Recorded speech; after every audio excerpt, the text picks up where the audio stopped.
Travis Chestnut is in the house. And I told you, but I got to say it on the air, my daughter's favorite player. She's not the tallest. She's the fastest. Sounds similar, but thank you so much for joining us. I appreciate it. Thank you for having me. So, a lot to unpack here. I know that there was the quote that you gave Travis Brown that is making the rounds that we'll get into, but just kind of take me through the roller coaster of the week that has been for you. Well, hold on. Can we start with congratulations on a sensational season? Thank you. Thank you. I don't think that anything needs to be talked about right now without first giving you and your teammates incredible amount of props and credit for what you guys not only accomplished as a group of young men, but also what you had to endure over the last couple of weeks when all this stuff really started to swirl. And I know that there were some guys in the dugout that had thoughts that this was going down while y'all were playing. And so you and your teammates should be commended for the job you did for this baseball program and this university. Congratulations. Thank you. Yeah, it was really super sick, and super stoked to just be able to just go out there and play. I mean, it's something going to Omaha is something you set when you're like 12 years old. At least if you're a baseball fan and you're a baseball player, I was like, I want to play in the SEC because I want to be in Omaha and I want to give myself the best shot to play in Omaha. And kind of getting out there the first day, just for that practice, you were just looking around this is insane. This is nothing like Olsen. you see Olsen, how loud he gets, and that's 8,000, 9,000 or whatever people, and it's you're like, dude, this could fit 4 of Olsens. There's 30,000 people that could fit here. And it was just, it was awesome. Did you have one of those oh my God, I'm here moments? Yeah, definitely. It didn't really hit me till, honestly, I want to say game 2, game 3 that we played. I think Florida is when I kind of got it, and it was just I think it was a really close game, and I was like, dude, I'm here. Yeah. I think I was struggling a little bit, and I was like, why am I worried about anything else? Why does it matter what I hit last at bat or what I did last game? I was like, I'm here, and I made it to literally the greatest show on dirt, and it's so it was super surreal. Can we get your perspective of the robbery in game 1 by Jace? Oh, did you think he had a shot at it? Well, at first I thought it was gonna be an easy pop fly, and I was just looking, I was kind of tracking right behind him, and then it just got I swear it just got up a little bit more, last second it just went right over the wall, and he just, at first I thought it was an easy fly ball, which says a lot because I also thought someone who hit a ball 500 feet was staying in the park, but. Say I haven't been in the outfield very much towards the end of the year. But it didn't surprise you that Jace. Oh, no. I knew it was him or Sorrell. They were the best at that for some reason. Yeah. Well, because Jace is a giant. Well, yeah. Jace is 6'9". So this week, you come so close to the national championship, so close, and then you don't get it, that you're hurting, and then all the drama that unfolds after that. Just kind of take me through your week. Yeah, I don't think not once did the team or any of the guys kind of look at that that it took away from anything. We obviously know that what we did this year was the greatest team A&M has ever had, and we obviously know that it's not easy to do what we did. I was joking with Shot. I was like, dude, we were in Omaha. I was like, dude, I know we said let's go to Omaha the beginning of the season, that was our goal, but you kind of just set that goal every team. You play for any team in the country, you're let's go to Omaha this year. Let's do it. And then you finally get there, and you're I was kind of you're not kidding, but you're I kind of said that just because that's what you always say. And he's now we're here. So I don't think that it ever took away. Nothing happened really took away from our team and what we did. Obviously, it's insane, and I think there's definitely ways that it could have went around that would have been more sane, I guess, in my opinion. Yeah.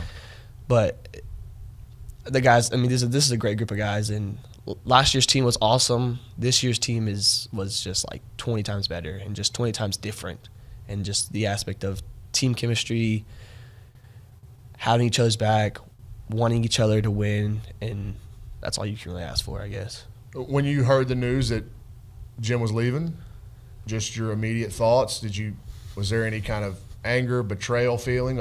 Just take me through your feelings. I'm not going to say I expected it because I didn't. When we were on the plane, we were all talking he might go to Texas. He might go to Texas. I even told the guys, I was no way. I was no way he goes to Texas. I just saw, he just went on the interview and said this was his last job and got mad at that, one of the reporters. And I was there's no way he goes. And then I was actually home playing on my PlayStation, just chilling out, after this crazy week that we had in Omaha, I was like, just wanted to chill. And my mom calls me. She goes, "Is that true?" And I was like, "Is what true?" She's like, "Coach Sauce going to Texas." And I was like, hold on. I pull up Twitter. I'm looking around. I was like, yeah, I guess. I was like, if these guys are posting this, and that must be true. And it was just like, I can't say I expected it because I didn't expect it, but you kind of see like, I mean, if you like really look through like everything that happened throughout the season, it's like, it makes sense. Yeah, it just makes sense. And so there were signs leading up to it that would, now that take a couple steps back, you're like, yeah, I get it. I wouldn't necessarily say signs towards him leaving, just signs to like the type of person that he was, and like kind of who, like what. Now I'm gonna say like great human being. Generally, I feel like he genuinely cares for everybody.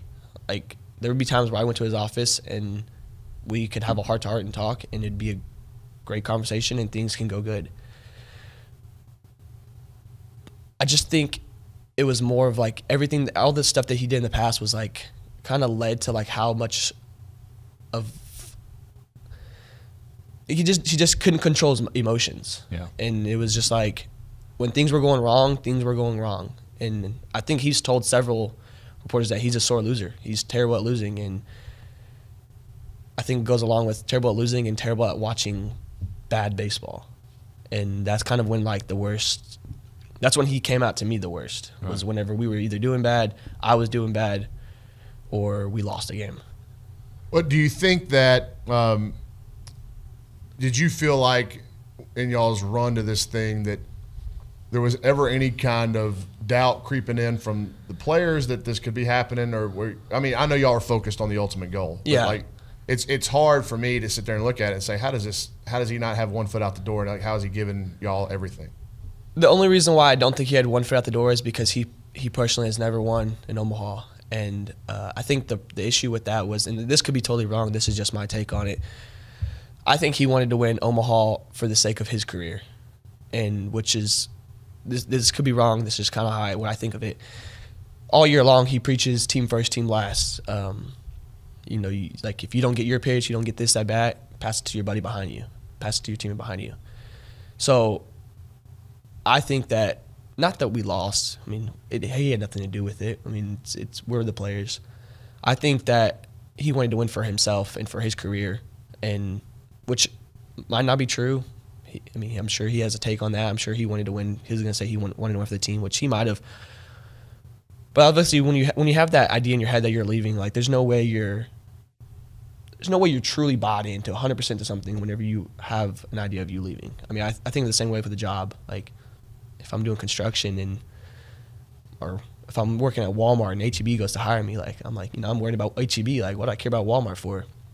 It's kind of the same thing, I feel like. But I mean, we all still wanted to win, and everyone was there was still trying to win. Oh, no question. And I don't think he ever like made a decision on doing something because he was trying to lose the game. But do you think he was distracted? Did he seem to change as the year went on?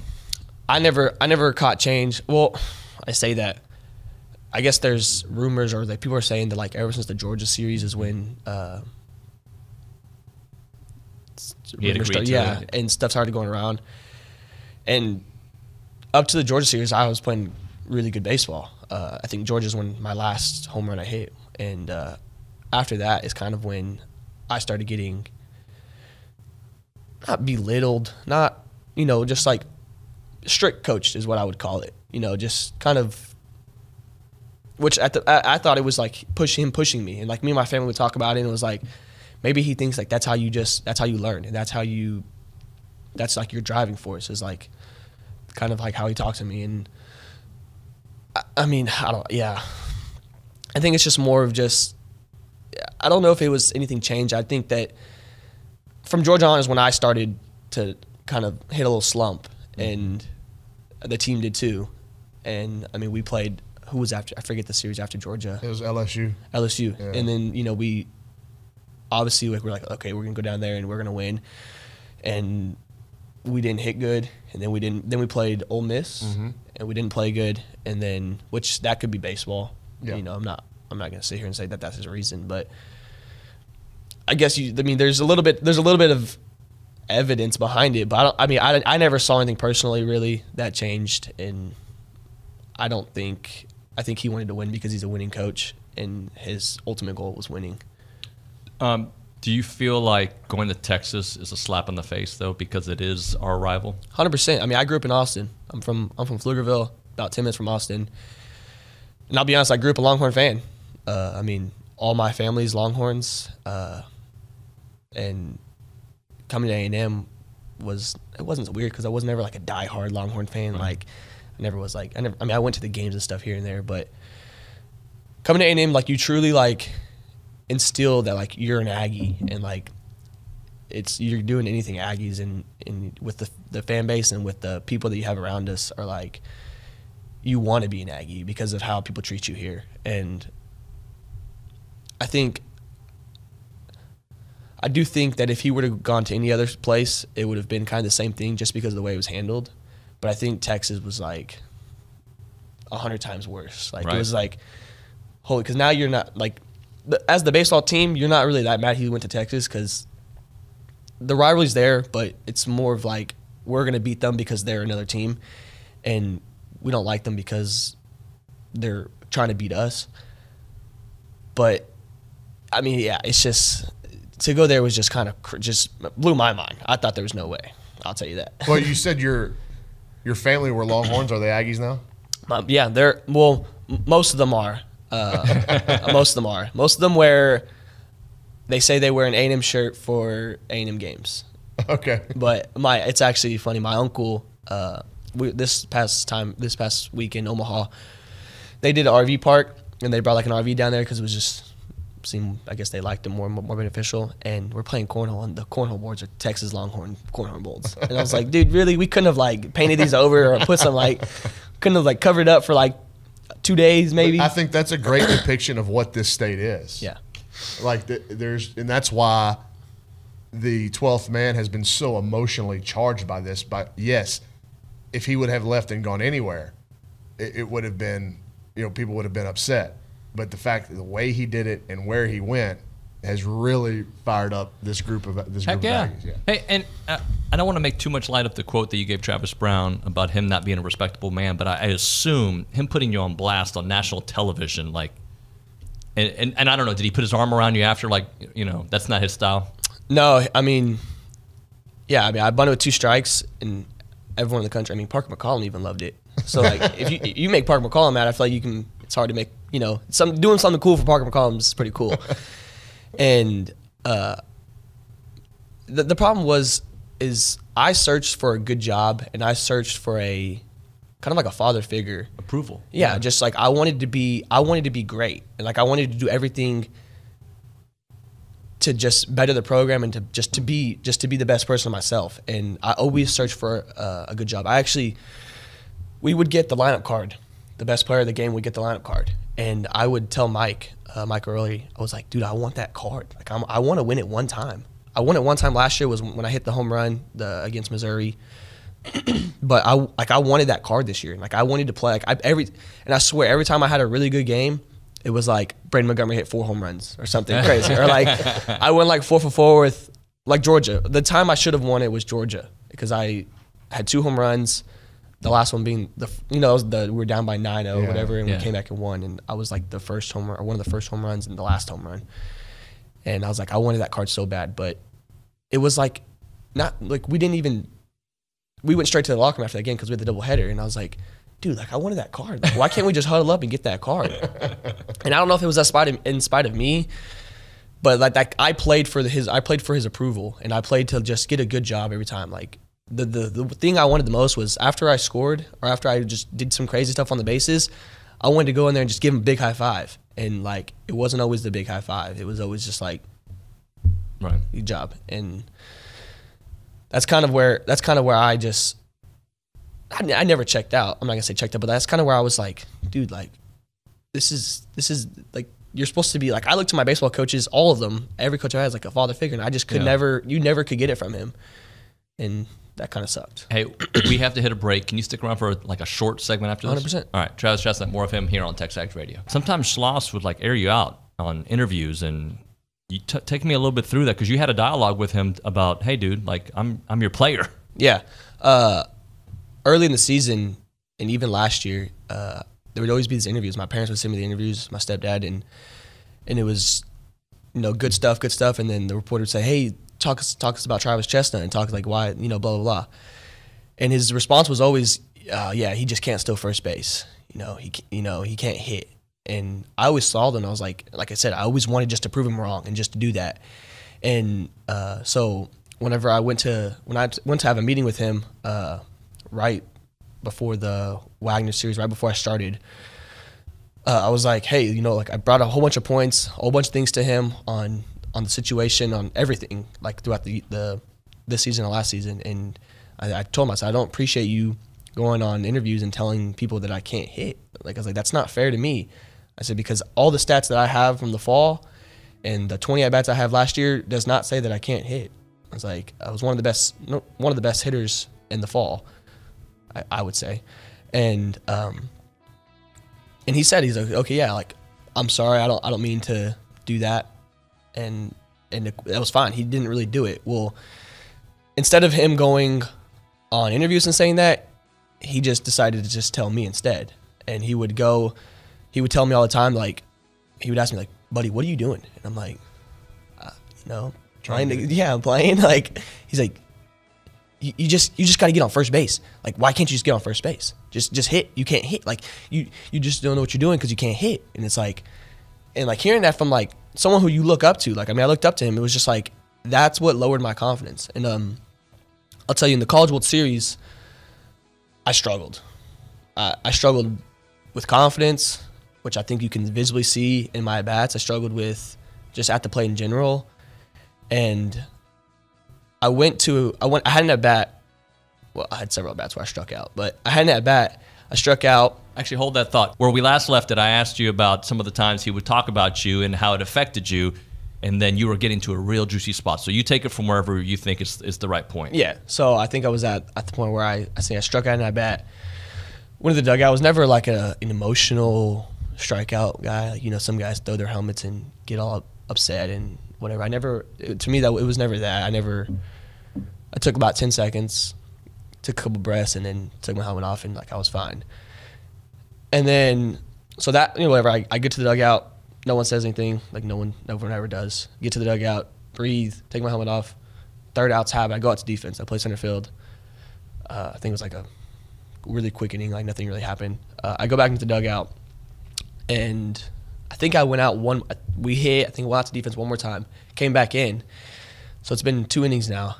My at-bat's way over. I'm getting ready for the next one, and Coach Sauce comes to me and goes, hey, you all right? I was like, yeah. He's like, you look like a little leaguer. They got called up to the big leagues. And I was like, I kind of just looked at him. I was like, what are you talking about?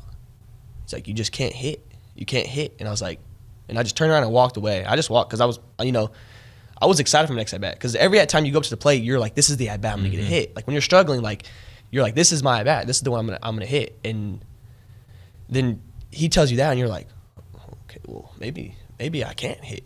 Maybe I just need to go up there and try to bunt this AB. And you're like, you start second guessing, you start losing that doubt. And when you play baseball with no confidence, you're dead. Yeah, you're not playing. And like it was just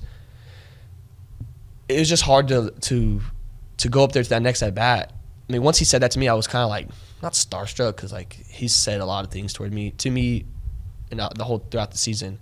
But like that one was like, dude, like I'm here in Omaha. Like I earned my right to Omaha. We played so hard to get here, and then you're gonna tell me I'm a little leaguer that's playing on a big league field? Like, what does that even mean? Like, and it's just like to just be able to carry your confidence in which just shows what kind of team this was.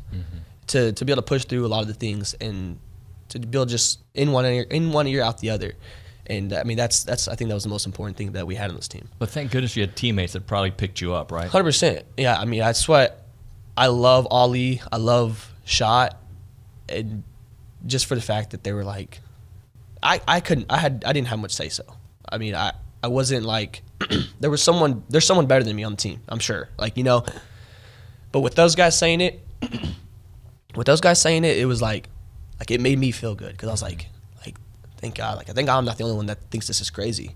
Like, and that was the biggest thing that I love those two guys, Ollie Shot, Teddy, because they were always the one like, dude, like, leave it alone. Like, we're not out here to play to mess up. We're not out here to make an error. We're not out here to strike out. We're trying. Like, this isn't our job to come over here and just do bad.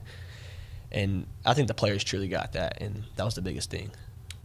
I'm going to ask you the same thing I asked Ryan. What's your feel for the group that's can come back? And, you know, some guys have gone on the portal. Do you think with the right hire, these guys still want to be Aggies? Some of them at least, or most of them, or part of them? I think everyone on this team wants to be an Aggie the rest of their life. I mean, leaving here is everyone knows that's not smart, and that's would suck. I mean, with the alumni we have and with the fan base, like, everyone wants to be an Aggie. I think it's a hard decision for a lot of guys. I mean, you could stick around and hope for the best, and let's be honest, some of these guys are still going to get drafted the first round regardless of how they do this next year and the year after that. But I believe in, like, everything happens for a reason, and I think whatever this decision those guys make, which I truly think that there's a chance that they could stay. I mean, Jace's like 6, 7 home runs for being a Texas A&M legend, and he knows that. I mean, in 10 years, Jace might have a statue sitting outside of Olsen, like, and he knows that, and that's why I think it's a hard decision for him and other guys too. Like, to leave somewhere that you've worked to. I mean, some of these guys have been here 2 years. They just started this first year, and I mean, they're on their way to their Aggie ring, the greatest ring of all time. They're on their way to a Texas A&M degree that can literally get you anywhere, and everyone knows it. But I think at the end of the day, guys are going to go what they're gonna listen to their hearts and kind of what they think. And I don't think anyone should go to Texas, and I don't think anyone will. And I think everyone's kind of understood that our team didn't play this hard to betray each other and to not betray each other. Sorry, it's a terrible word to use, but we didn't play this hard this year to just give back to something that wasn't ever there. Yeah, I think so. Big takeaway: I don't think anybody followed Schloss from TCU to A&M, and hopefully nobody follows to Texas because it means something.